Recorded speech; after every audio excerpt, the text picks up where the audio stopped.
আমার ভাইয়েরা, আমাদের সমাজের মধ্যে বেশিরভাগ এখন দেখা যায় মোবাইলের মাধ্যমে যুবক ছেলেরা অশ্লীল কাজের মধ্যে ব্যয় করে, ঠিক কিনা? জোরে বলেন, জোরে বলেন, ঠিক কিনা?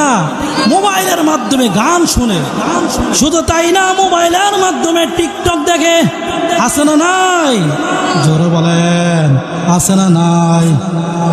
বাংলাদেশের ছেলে মেয়ের এটা কি রোগ ধরেছে, এটা কি রোগ ধরেছে, টিকটকে পাগল বানাইছে রে, টিকটকে পাগল বানাইছে। আমার ভাইরা, আল্লাহর নবী বিশ্ব নবী রহমাতুল্লিল আলামিন ছোটদেরকেও সালাম দিতেন, বড়দেরকেও সালাম দিতেন। অনেকে আছে ওই ছোট মানুষ সে সালাম দিবে এই অপেক্ষা থাকে। আর ভাই, আপনি সালাম দিলে সমস্যাটা কি? আল্লাহর নবী তো ছোটদেরকে সালাম দিতে পারে। আল্লাহ নবী বিশ্ব নবী রাহমাতুল্লিল আলামিন বলেন, আল বাদি বিসসালামি বারিউন মিনাল কিবর। আগে আগে সালাম দিলে অহংকার থেকে মুক্তি পাওয়া যায়। দ্বিতীয় নম্বর হলো ইতাআমুত তাআম, তোমরা ক্ষুধার্তকে খাবার খাওয়াইবে। অনেক গরিব মানুষ আছে, তাদেরকে খাবারের ব্যবস্থা কর। আমার ভাইয়েরা, দেখবেন অনেক সময় আমাদের সমাজের মধ্যে এমন হয়, দাওয়াতের আয়োজন করেছে, মেহমানদারির ব্যবস্থা করেছে, ওই যে পাশের বাড়ির গরিব মানুষ, তাকে খাবারের ব্যবস্থা করে না, তাকে দাওয়াত দেয় না। এমন লোকদেরকে দাওয়াত দেয় যারা ইচ্ছা করলে প্রত্যেক দিন গোশত কিনে এনে খাইতে পারবে, কিন্তু ওই যে মাসে একবার মুরগ কিনে খেতে পারে না, বছরে একবার গরুর গোশত এনে খেতে পারে না, তাকে দাওয়াত দেয় না। এমন আছে না নাই? জোরে বলেন, আছে না নাই? আমার ভাইয়েরা, ও ভাই, কালবেলা নিউজের মধ্যে আমি দেখলাম একজন লোক তার সন্তানদেরকে নিয়ে বলতেছে মিডিয়ার সামনে, এত গরিব অসহায় তিনি প্রকাশ করলেন যে আমার এই সন্তানদেরকে আমি 3-4 বছর যাবত আমি গরুর গোশত এনে খাওয়াইতে পারছি না। তাহলে দেখেন কত অসহায় মানুষ আছে। ও ভাই, একজন লোক আল্লাহর নবী সাল্লাল্লাহু আলাইহি ওয়াসাল্লামের কাছে আইসা বলতেছে, হুজুর গো, আমার হৃদয়টা কঠোর হয়ে গেছে, শক্ত হয়ে গেছে, কি করতে পারি? একটা আমল বলে দেন।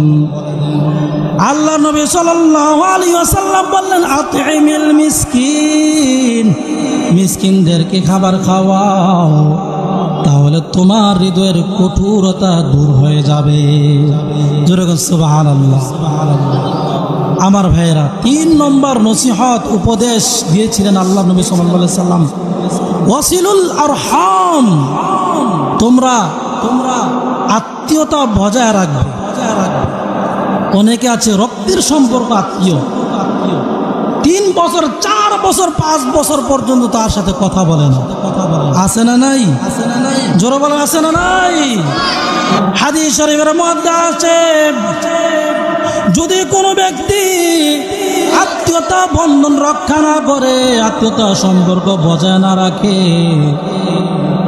লা ইয়াদখুলুল জান্নাতা কাতিয়া, আল্লাহর তৈরি জান্নাতে যেতে পারবে না। অন্য হাদিস শরীফের মধ্যে আসছে, আল্লাহর নবী বিশ্ব নবী রাহমাতুল্লিল আলামিন বলেন, ওই প্রত্যেক বৃহস্পতিবারে আল্লাহ রব্বুল আলামিনের কাছে বন্দার আমলনামাগুলো পেশ করা হয়।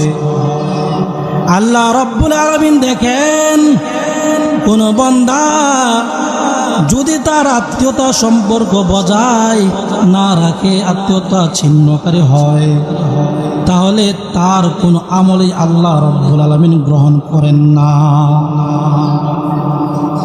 আমার ভাইয়েরা, এই জন্য আত্মীয়তা বন্ধন এটাকে বজায় রাখার চেষ্টা করতে হবে। আমার ভাইয়েরা, 4 নম্বর নসিহত আল্লাহর নবী সাল্লাল্লাহু আলাইহি সাল্লাম করলেন, আল্লাহ নবী সাল্লাল্লাহু আলাইহি ওয়াসাল্লাম বললেন, সাল্লু বিল্লাইলি ওয়ান নাসু নিয়াম। মানুষ যখন ঘুমায়ে থাকে তখন তুমি রাত্রবেলা উঠে দাঁড়িয়ে দাঁড়িয়ে নামাজ পড়বে, অর্থাৎ তাহাজ্জুদ নামাজ। আল্লাহ রাব্বুল আলামিন সূরা ফুরকানের আয়াতের মধ্যে বলেন, ওয়াল্লাযীনা ইয়াবিদুনা লিরাব্বিহিম সুজদা।